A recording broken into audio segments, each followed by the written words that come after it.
한때 그 기독교 서적 중에서 그 릭 워렌 목사님이라는 미국의 한 목사님이 쓰신 목적이 이끄는 삶이라는 책이 엄청난 베스트셀러가 된 적이 있습니다. 기독교 책 좀 읽는다고 하는 사람이면 집에 이 책은 하나 정도 꽂혀 있을 정도로 굉장히 많이 팔린 그런 책인데요. 이 책의 내용은 몰라도 아마 대부분 이 책 이름 정도는 혹은 이 책의 표지 정도는 다 한 번쯤은 본 적이 있을 거다 이렇게 말해도 과언이 아닐 정도로 전 세계적으로 굉장히 많이 팔린 베스트셀러입니다. 이 책의 내용도 굉장히 두꺼운 책이고 또 여러 가지 알찬 내용들이 많이 들어있지만 이 책의 제목이 주는 그 메시지가 너무나 강력했습니다. 목적이 이끄는 삶. 그러니까 사람은 이 땅에서 존재하는 목적이 있다는 것이죠. 우리가 살아가는 목적이 있다는 것입니다.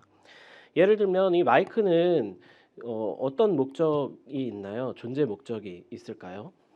이렇게 사람이 이야기하는 이 말 소리를 음향기기에 전달해 주는 그 수음을 하는 그런 목적을 가지고 있는 것이 이 마이크입니다. 또 여기 보면 이 종이 있는데요. 이 종은 무슨 목적을 가지고 있을까요? 이 종은 쳤을 때 소리를 내는 것이 존재의 목적이죠. 이렇게 하듯이 나도 존재하는 목적이 있다. 그래서 내 삶이 내가 왜 살아가는지에 대한 그 목적을 알고 살아가야지만 가치 있는 삶이 될 수 있다. 이것이 이 목적이 이끄는 삶이라는 책의 제목이 주는 메시지입니다. 물론 이 메시지에 대한 비판도 여러 가지가 있습니다. 소위 너무 미국식 그 실용주의에 영합한 그런 책이 아니냐 뭐 이런 이야기들도 나오기도 했습니다. 무슨 얘기냐면 목적 계속 목적 이야기를 하니까 그러면 목적을 위해서 수단을 좀 정당화하는 좀 그런 실용주의라든가 아니면은 사람의 삶이 꼭 쓰임새가 있어야지만 존재 가치가 있는 것이냐 무능력하고 좀 쓸모없는 그런 삶은 그럼 가치가 없는 것이냐 이런 어떤 일각의 비판들이 나오기도 했습니다. 물론 우리가 그런 이야기도 우리가 균형 잡히게 귀를 기울여야 하지만 어쨌든 이 책이 그렇게 수많은 사람들에게 많은 영향을 준 이유가 있겠죠. 사람들이 자신의 삶에 어떤 방향이 없이 그냥 많은 것을 소유하고 성공하고 다른 사람들이 옳다고 생각하는 그런 길만 생각 없이 쫓아갈 때 그것이 아니다. 내가 살아가는 분명한 하나님께서 주신 부르심이 있다. 목적이 있다. 이것을 우리에게 알려주는 책이 바로 이 목적이 이끄는 삶. 이 제목이 주는 메시지였습니다. 시계의 존재 목적은 무엇입니까? 우리 손목시계의 존재 목적은 딱 사람이 이렇게 봤을 때 그 시간을 알려주는 것이 존재 목적이죠. 아무리 시계에 금장, 다이아몬드 뭐 이런 것들이 박혀 있다 하더라도 그 시간을 제대로 알려줄 수 없는 손목시계는 좋은 시계라고 말할 수가 없겠죠. 그것은 시계가 아닙니다. 그 펜의 목적은 무엇입니까?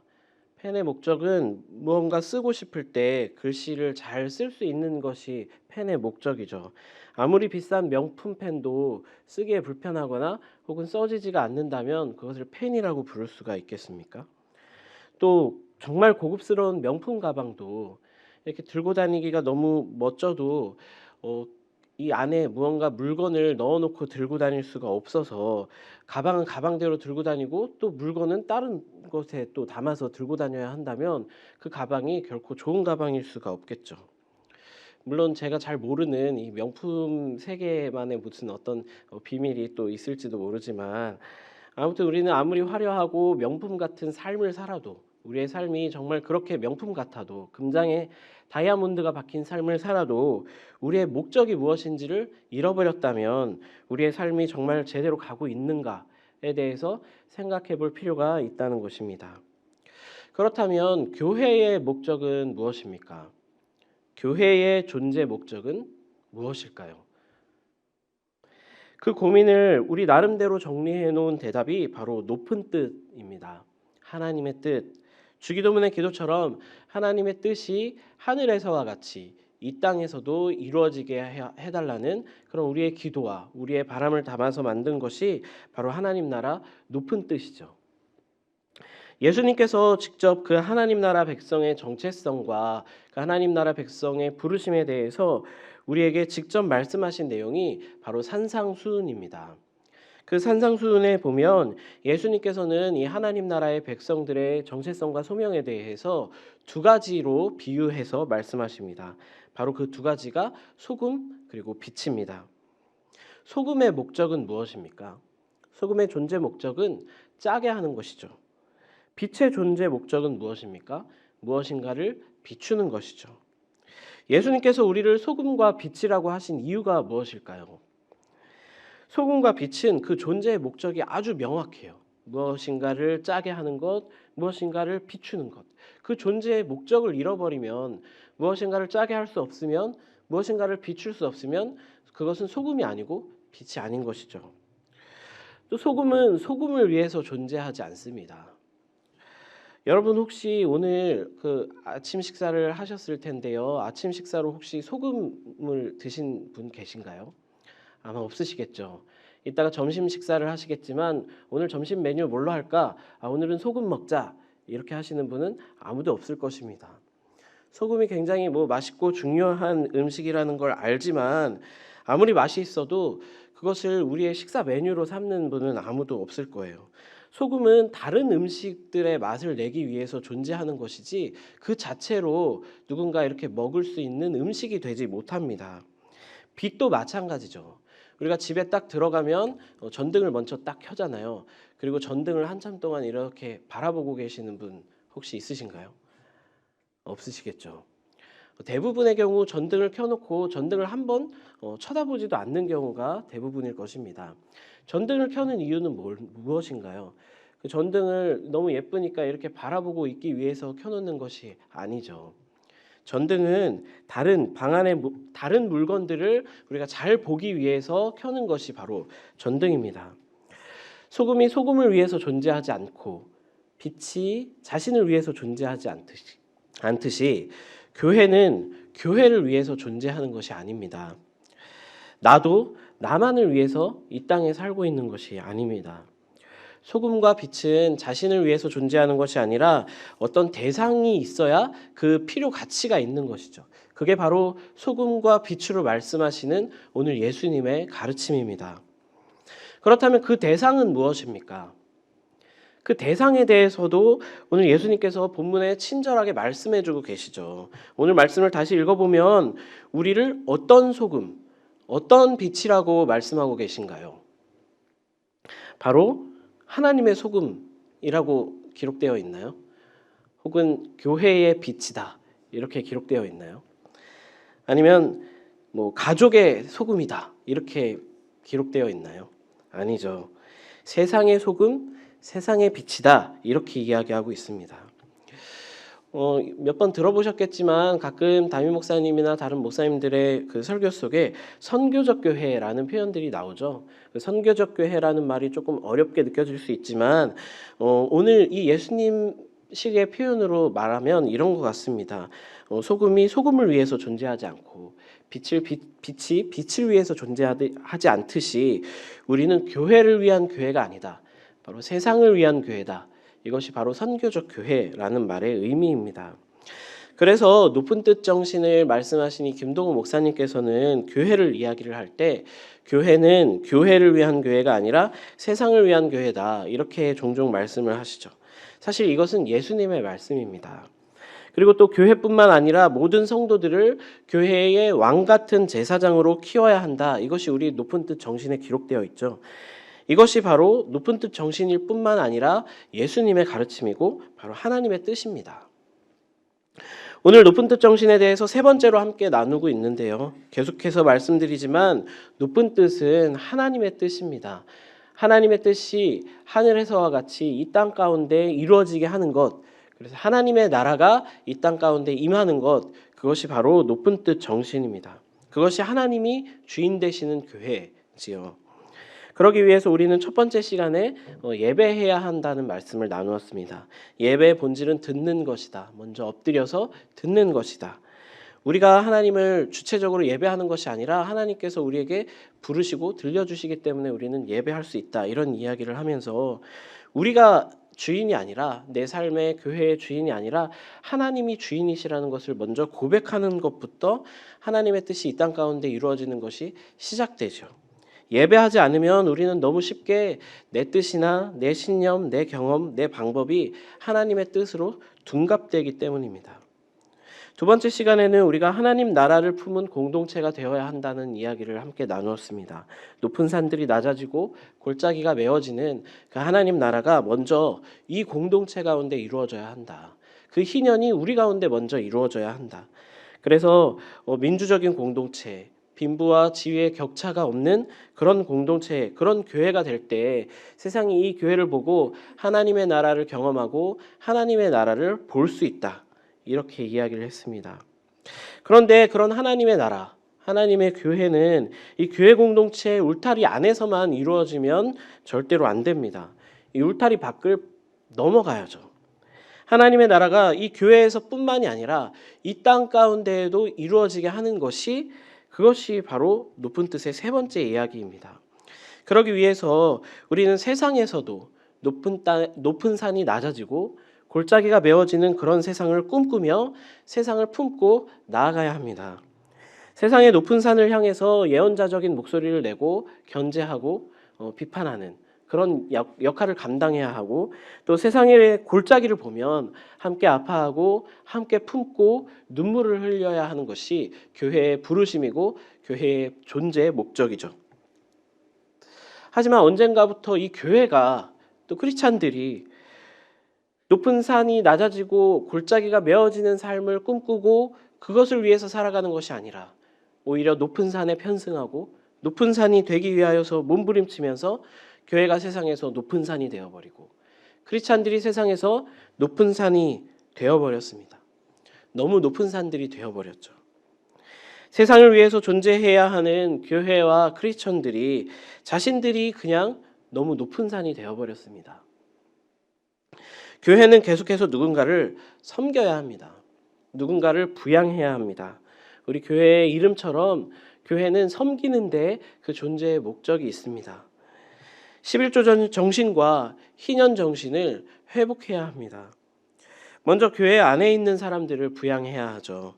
그것이 바로 11조 정신입니다. 신명기에 나오면 끊임없이 이야기를 하는 것이, 신명기 말씀에 11조로 레위인과 객과 고아와 과부를 먹고 배부르게 하라 하고 말씀하신 것처럼, 교회는 먼저 교회 안에 있는 여러 가지 우리가 부양해야 할 사람들, 여러 형태의 교회를 섬기는 피고용인들이나 다음 세대, 또 어르신들, 그리고 가난한 이들의 생계를 책임지고 부양해야 합니다. 먹이고 배부르게 해야 합니다. 우리 11조가 그냥 단순히 우리의 소득의 10분의 1만 내면 된다 하는 어떤 구약의 어떤 율법적인 개념이 아니라 이 말씀처럼, 이 신명기의 말씀처럼 내 공동체 안에 있는 레위인과 객과 고아와 과부가 배부를 수 있도록 내가 그것을 책임지고 있는가, 내가 내 역할을 감당하고 있는가, 내 몫을 감당하고 있는가, 그것이 바로 11조 정신입니다. 그래서 율법적으로 오늘날 11조를 지키는 것이 맞냐 아니냐 이런 이야기들이 있지만, 오히려 우리가 이 11조 정신을 생각한다면 더욱더 적극적으로 책임감을 가지고 우리 교회 안에 있는 우리가 감당하고 부양해야 할 많은 사람들의 생계를 책임지고 나아가 배부르게 먹을 수 있도록 동참해야 하는 것이죠. 또 뿐만 아니라 교회 안을 넘어서 교회 밖도 우리가 부양해야 할 많은 사람들이 있습니다. 하나님의 나라가 교회 안에서뿐만 아니라 교회 밖을 향해서 나아가도록 이루어지도록 해야죠. 그것이 바로 희년 정신입니다. 우리 지난 시간에도 나누었지만 이 땅 가운데 이 희년이 이루어질 수 있도록 우리가 속해 있는 이 지역과 사회를 섬기기 위해, 그리고 이 지역과 사회를 섬기고 있는 많은 기관과 또 많은 교회들이 있죠. 또 그들을 돕고 협력하기 위해 또 우리가 현재 많이 애쓰고 있습니다. 그것이 바로 교회의 목적이죠. 그런데 우리가 교회가 그런 일들을 해야 한다, 교회가 그들을 부양해야 한다, 이렇게 이야기를 하니까 그래, 교회가 그렇게 해야 하지, 나는 아니고 교회가 그렇게 하면 되지, 이렇게 생각하기 쉽지만 사실 교회가 누굽니까? 교회가 따로 있는 것은 아니잖아요. 어떤 사람은 아니잖아요. 교회라는 것이 사실 우리 사람들, 성도들이 빠지면 실체가 없죠. 담임 목사님이 교회인가요? 혹은 뭐 당회가 교회인가요? 아니면 교회에 오래 다닌 사람들이 교회일까요? 교회에서 똑똑하고 가진 것 있고 또 목소리 큰 그런 사람들이 교회인가요? 그렇지 않죠. 바로 지금 설교를 듣고 계시는 내가 교회잖아요. 교회가 해야 한다라는 말은 바로 내가 해야 한다는 이야기입니다. 내가 11조 정신과 희년 정신을 실천하는 삶을 살고 내가 하나님께서 기뻐하시는 일을 해야 한다, 이런 이야기죠. 교회가 11조 정신과 희년을 실천해야 하고 교회가 선교적 교회가 되어야 하고 교회가 하나님께서 기뻐하시는 일을 해야 한다, 이런 말들은 내가 빠지면 실체가 없어요.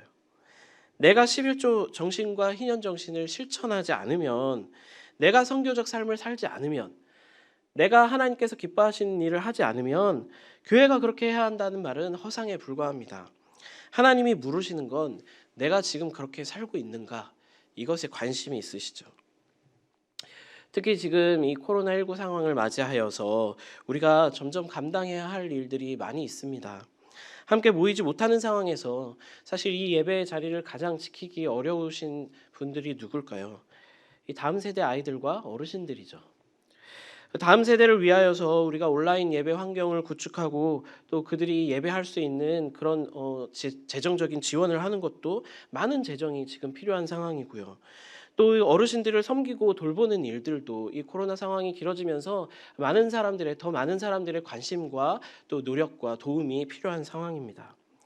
또 선교나 지역사회를 위해서 섬기는 기관들도, 각종 여러 기관들이나 교회들이 지금 이 코로나19 상황들을 맞이하여서 여러 가지 어려움들을 호소하고 힘든 시기를 보내고 있습니다. 우리가 그들을 돕기 위해서도, 그들을 더욱더 살리기 위해서도, 또 그들뿐만 아니라 우리가 또 직접 좋은 일들을 많이 하기 위해서 여러분들이 더욱더 힘써서 힘을 모아주셔야 하는 상황입니다. 교회가 우리 공동체 안과 밖에 감당해야 할, 그런 부양해야 할 많은 사람들, 많은 책임들을 감당할 수 있기 위해서는 더욱더 많은 재정과 또 봉사가 필요합니다. 많이 필요합니다. 우리가 높은 뜻 교회의 교인이라면, 게다가 심지어 섬기는 교회의 교인이라면 교회가 그 이름에 걸맞는 책임을 감당할 수 있도록 우리가 힘써서 그 책임을 감당해 나가야 합니다. 우리는 교회가 감당하고 있는 그 일들에 함께 동참함으로써 선교적인 삶을 실천할 수가 있습니다. 그리고 그것이 이 교회를 통하여서 잘 훈련되고 잘 실천되면 나아가서 우리가 흩어져 있을 때에도 우리 각자 개인의 삶이나 개인의 노동, 개인의 소유나 개인의 재정, 또 개인의 관계 속에서도 계속해서 그 소금과 빛으로의 부르심을 따라서 살아야 합니다. 높은 산이 되려고 애쓰는 것이 아니라 먼저 우리 가정 안에 있는 여러 가지 우리가 부양해야 할 사람들을 섬기고 돕는 일에 힘써야 하고요. 또 나아가서 내 직장이나 내가 속한 지역이나 내 이웃들과의 관계 속에서도 계속해서 나누고 이타적인 삶을 사는 것. 누군가 내가 부양해야 할 책임들을 감당하고 있는가? 내 성 안에 가난한 이들이 없는가? 이것들에 대해서 민감하게 돌아보는 것. 이것이 하나님 나라 백성으로서의 부르심입니다. 오늘날 많은 사람들이 교회를 등지고 교회를 손가락질하고 있는 그 이유는 예수님께서 하신 말씀처럼 교회가 맛을 잃었기 때문입니다. 여기 본문에서 맛을 잃다라고 번역되어 있는 말에 헬라어 원어를 찾아보면 모라이노라는 단어를 사용하고 있는데요. 이것을 직역하면 어리석다, 둔하다, 꽉 막혀 있다, 부주의하다, 이런 뜻을 가지고 있습니다. 다시 말하면 우리가 우리 주변에 대해서 민감하지 못하고 부주의하고 또 둔해지고 또 꽉 막혀 있는, 그것이 바로 소금이 맛을 잃은 상태다, 이런 뜻이죠. 그러면 아무 쓸데없어 밖에 버려져 사람들에게 밟힐 뿐이다, 이렇게 우리에게 경고하고 있습니다. 그럼 반대로 우리가 맛을 내는 소금이 되기 위해서는 어떻게 해야 할까요? 이제라도 우리 주변을 돌아보는 삶을 살아야 한다는 뜻입니다. 우리가 감당해야 될 책임들이 무엇이 있는지, 나는 그것을 잘 감당하고 있는지를 주변을 돌아보고 둘러보는 그런 삶을 사는 것이 바로 맛을 내는 소금일 것입니다. 우리는 얼마나 주변을 둘러보고 살고 있습니까? 우리 교회는 얼마나 주변을 둘러보고 존재하고 있습니까? 우리가 그 일들을 감당하기 위해서 어렵지만 우리가 주변을 둘러보는 삶을 살아서 나와 교회가 내 삶이 그리고 이 교회가 정말 높은 뜻을 이루는 하나님 나라를 위해서 쓰임 받을 수 있는 그런 교회가 될 수 있기를 그런 내 삶이 될 수 있기를 간절히 바랍니다. 기도하겠습니다. 사랑의 하나님 아버지, 하나님 우리에게 하나님 나라를 말씀하시고 하나님 나라를 보여주시고 또 우리 가운데 하나님 나라를 이루어 주신 그 하나님의 은혜에 감사드립니다. 하나님 하지만 이미 우리에게 주신 그 하나님의 나라가 아직 이루어지지 않았기에 우리가 한 사람 한 사람 우리의 삶을 들여서 우리가 가진 것 들여서 우리가 하나님의 손과 발이 되어서 그 하나님의 나라를 이루어 나가기 원합니다. 우리가 감당해야 할 어떤 책임들이 있는지 우리 주변을 돌아볼 수 있는 그런 우리의 삶이 될 수 있도록 도와주시고 세상을 위한 교회가 될 수 있도록 하나님 인도하여 주시옵소서. 감사드리며 예수님의 이름으로 기도합니다.